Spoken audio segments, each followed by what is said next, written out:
Selanjutnya, Saudara, mantan Menteri Pertambangan dan Energi Kuntoro Mangkusubroto meninggal dunia setelah dirawat di Rumah Sakit Cipto Mangunkusumo, Jakarta Pusat. Almarhum meninggal dunia di usia 76 tahun akibat sakit yang dideritanya.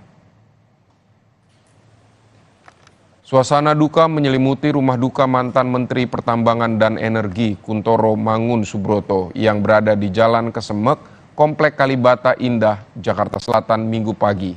Semasa hidup, Kuntoro pernah menjabat sebagai Dirut PLN, Menteri Pertambangan dan Energi era Soeharto, Kepala Unit Kerja Presiden Bidang Pengawasan dan Pengendalian Pembangunan atau UKP 4, dan Badan Rekonstruksi dan Rehabilitasi Aceh Nias era Presiden SBY. Jenazah dimakamkan di Taman Makam Pahlawan Kalibata.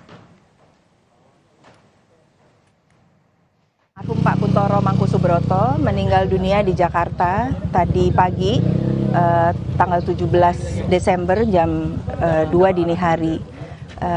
Beliau adalah sosok pemimpin yang selama ini dalam beberapa pemerintahan terus berkiprah.